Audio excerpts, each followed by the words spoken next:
தமிழ்நாடு மீண்டும் அமைதி பூங்காவாக மாறிட வாக்களிப்பீர் இரட்டை இலைக்கே.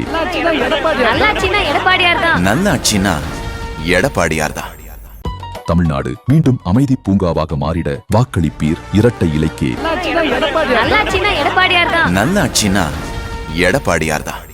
நீ சரியான ஆள் இல்ல, அண்ணா திமுக விசுவாசி இல்ல, அண்ணா திமுக உள்ளே இருந்து குழி தோண்டி போய்கின்ற ஒரு உளவாளியாக இருக்கிறது கண்டுபிடிக்கப்பட்டு விட்டது.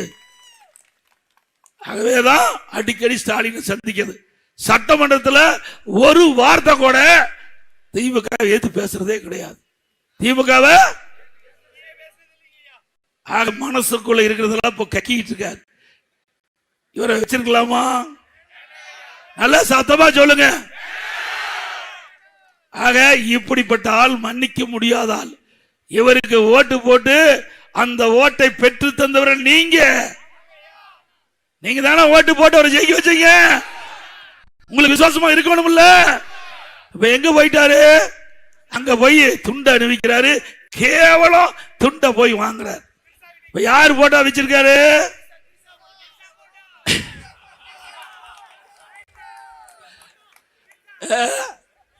அதுல எல்லாம் கை தேர்ந்தவர். சேர வேண்டிய இடத்துல தான் சேர்ந்திருக்காரு.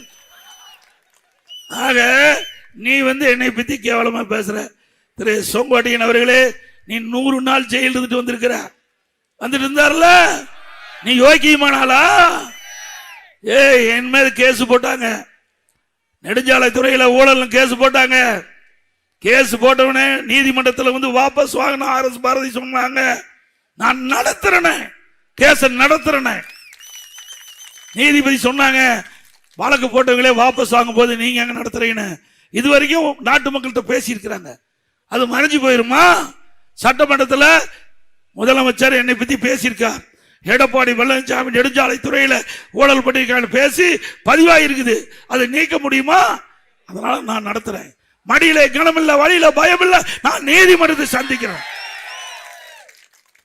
அப்ப நீதிபதி அவருடைய சேர்ல சொன்னார், இந்தியாவிலேயே வழக்கை ஒரு தலைவர் வழக்கை நடத்துகிறார் என்று சொல்லுகின்ற ஒரே நபர் உங்களுடைய தலைவர் சொன்னார்.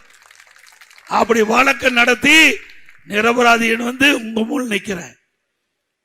செங்கோட்டையன் அவர்களே, சிந்திக்க வேணும் என்று நாக்கு இருக்குது, வாக்கு பேசுன அசிங்கமா போய் ரோட்ல நடக்க முடியாது. அத்தனை ஆதாரத்தை வச்சிருக்கிறேன். சும்மா நினைச்சிட்டு இருக்க. நான் முதலமைச்சர் இருக்கும் போது நீ போட்ட ஆட்டமெல்லாம் எங்களுக்கு தெரியும். எல்லா ஆட்டமும் தெரியும் தேம்பா.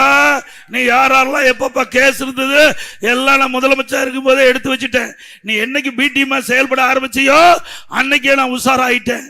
இன்னைக்கு எப்படியா இருந்தாலும் இந்த அண்ணா திமுகவை வீழ்த்துவதற்கு திமுகவோட கூட்டு சேர்ந்து சதி செய்யறன்னு எனக்கு தெரியும்.